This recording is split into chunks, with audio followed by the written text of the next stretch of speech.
नमस्कार, मैं Sumant. Welcome to Kalpavriksh IAS. ये है डे 55 हमारे डेली एमसीक्यू सीरीज़ का यूपीएससी प्रीलिम्स 2023 के लिए। यहाँ पर रोज़ सुबह 6 बजे हम लोग 5 क्वेश्चन डिस्कस करते हैं आपके लिए। चलो, जो पहला सवाल हमारा है वो है इंडियन इकोनॉमी से। सवाल पूछ रहा है बजटिंग पर। कह रहा है कि इनमें से कौन सा पॉसिबल कॉन्सिक्वेंस है डिफिसिट फाइनेंसिंग का। तो पहले तो समझिए कि डिफिसिट फाइनेंसिंग होता क्या है और डिफिसिट फाइनेंसिंग में डिफिसिट क्या होता है। डिफिसिट का मतलब ये होता है कि आपकी जो आमदनी है, आपका जो रेवेन्यू है, it is lesser than the expenditure. आमदनी जो है वो खर्चे से कम है। आमदनी ठंडी, खर्चा रुपया। तो यहाँ पर क्या होता है, मान लो कि आपको खर्चा करना है 110 रुपया, आपकी आमदनी केवल 80 रुपये है, तो आपके पास 30 रुपये कम है ना। तो आप 30 रुपये क्या करेंगे? 30 रुपये या तो आप बोरो करेंगे या तो आप पैसे प्रिंट करेंगे। पैसे प्रिंट करेंगे, ठीक है ना। तो ये जो तरीका है पैसे जुगाड़ने का, ये जो तरीका है, इसको हम लोग डिफिसिट फाइनेंसिंग कहते हैं, ठीक है। जब आपका रेवेन्यू एक्सपेंडिचर से कम होता है तो पैसे जुगाड़ने का जो प्रोसेस होता है उसको हम क्या कहते हैं? डिफिसिट फाइनेंसिंग, ठीक है। सर, एक टर्म होता है मोनेटाइजेशन ऑफ डिफिसिट। ये क्या होता है? जब आप इस 30 रुपये को लाते हैं पैसा छाप के, पैसा प्रिंट करके, तो हम कहते हैं कि we have monetised the deficit. समझे? ठीक है। तो आपने यहां पर दो बातें सीखी, डिफिसिट फाइनेंसिंग क्या होती है और मोनेटाइजेशन ऑफ डिफिसिट क्या होता है। ये बताइए, ये जो पैसा है वो छापता कौन है? छापता तो आरबीआई है। तो क्या आरबीआई जितना मतलब पैसा छाप लेगा? नहीं। गवर्नमेंट करता क्या है? गवर्नमेंट बॉन्ड इशू करता है। गवर्नमेंट मान लो कि 100 रुपये का बॉन्ड दिया, किसको? आरबीआई को, ठीक है ना। तो आरबीआई ने इस 100 रुपये का बॉन्ड लेकर के 100 रुपये का जो नोट है वो गवर्नमेंट को लौटा दिया। समझे? तो ऐसे काम होता है, समझ गए। तो अगर आप डिफिसिट को फाइनेंस करेंगे, जब आप मनी को इंट्रोड्यूस करेंगे इकोनॉमी में, so money supply will increase and this increased money supply will lead to inflation, मुद्रास्फीति। पहला सही है। पब्लिक डेप्ट घटेगा कि बढ़ेगा? सरकार जब बॉन्ड इशू कर रहा है, पैसा जुगाड़ रहा है, तो सरकार पर जो डेप्ट है वो बढ़ेगा या घटेगा? बढ़ेगा ना। गवर्नमेंट जब बॉन्ड इशू कर रहा है तो क्या हो रहा है? बढ़ेगा। तो there will be increase in public डेप्ट। तो आपका दूसरा सन्नाटा हो गया। आपने यहां दौड़ाया दौड़ाया दौड़ाया, क्या आंसर आ गया? C 1 and 3, ठीक है। मेरे घर के बाहर कीर्तन हो रहा है, तो बोलो सिया रामचंद्र की जय। चलो, अगला सवाल जो है वो करते हैं। अभी चलेगा एक आध दो दिन, ठीक है। तो यहाँ पर बातें हैं, जो आपका एक्सपोर्ट है वो डिक्लाइन हो जाता है, इंपोर्ट जो है वो इंपोर्ट बिल जो है वो बढ़ता है। क्यों? क्योंकि आपके पैसे की वैल्यू गिर गई। आपके पैसे की वैल्यू गिर गई तो एक सामान खरीदने के लिए आप पहले जितना पैसा देते थे, अब आप ज़्यादा पैसा पे करेंगे ना।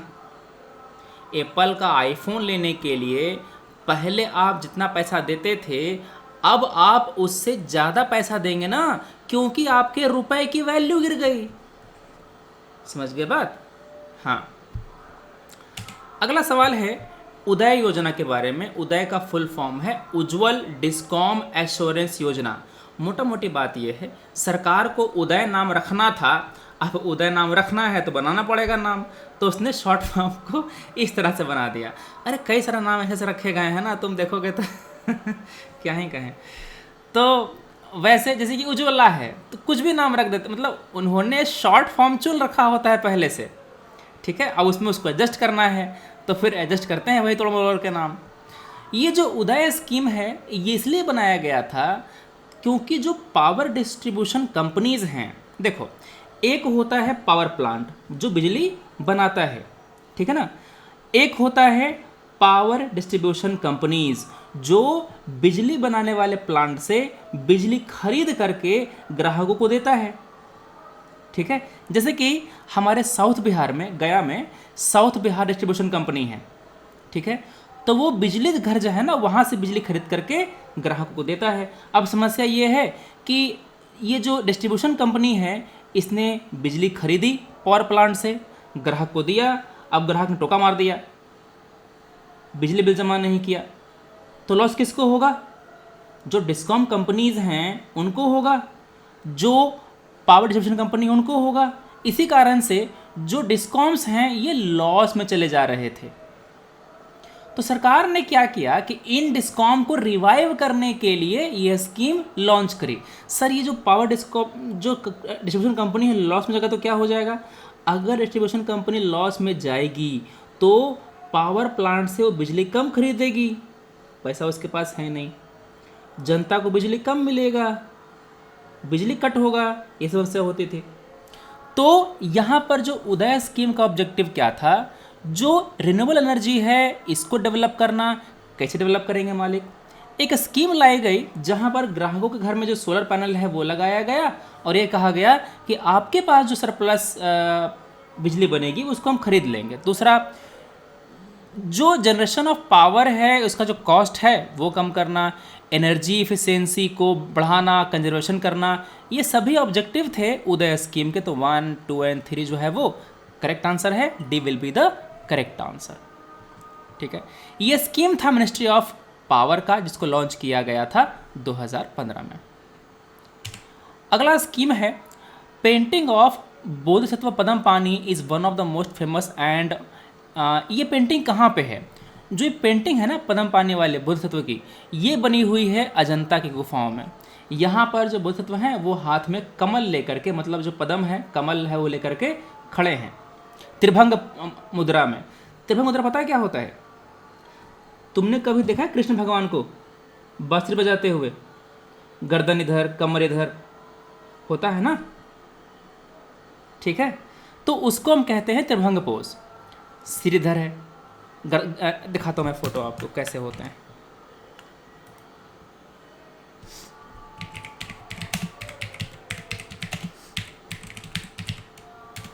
फ्लूट प्लेइंग कृष्णा, देखो ध्यान से फोटो इनकी, दिख रहा है? ये जो है ना इस पोज को हम लोग त्रिभंग पोज कहते हैं। ये देखो इसमें और अच्छे से दिख रहा है, ठीक है। तो क्या आप दोनों में एक समानता समझ पा रहे हैं कि क्या समानता है पद्मपाणि में?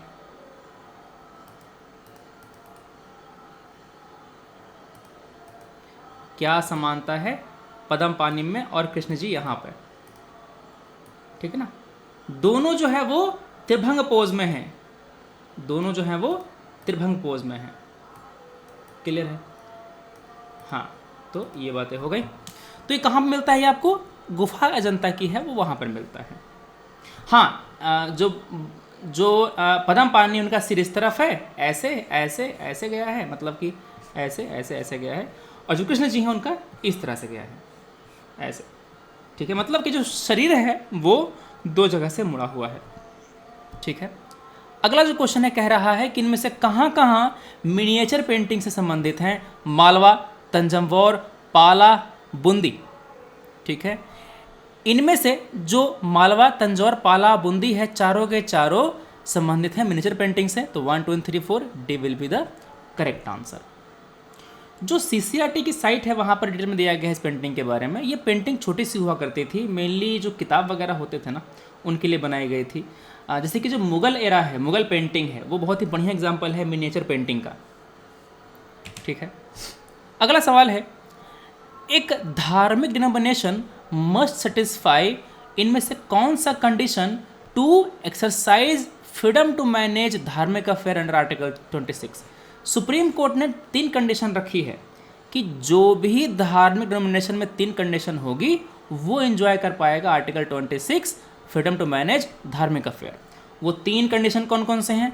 पहला ये है कि उनका एक सिस्टम ऑफ बिलीफ होना चाहिए, उनकी फिलॉसफी होनी चाहिए, उनका एक डॉक्ट्राइन होना चाहिए, उनका एक ऑर्गेनाइजेशन होना चाहिए, उनका एक डिस्टिंक्टिव नेम होना चाहिए। तो ये 3 कंडीशन सुप्रीम कोर्ट ने रखी थी। क्लियर है? तो उनका एक जो कलेक्टिव नाम होगा, एक ऑर्गेनाइजेशन होगा, उनका एक सिस्टम ऑफ बिलीफ होगा, तो 1, 2 एंड 3 करेक्ट है। उनका एक अपना धार्मिक टेक्स्ट होगा, कोई जोरी नहीं है। उनका एक लीडर होगा जो डॉक्ट्राइन प्रीच करे, कोई जोरी नहीं है। तो 1, 2 एंड 3 सही है, A will be the correct answer. ठीक है, चलिए, तो ये थी बातें हमारी आज की। हम मिलते हैं कल अपने अगले वीडियो में सुबह 6 बजे। Thanks for watching, take care, Jai Hind.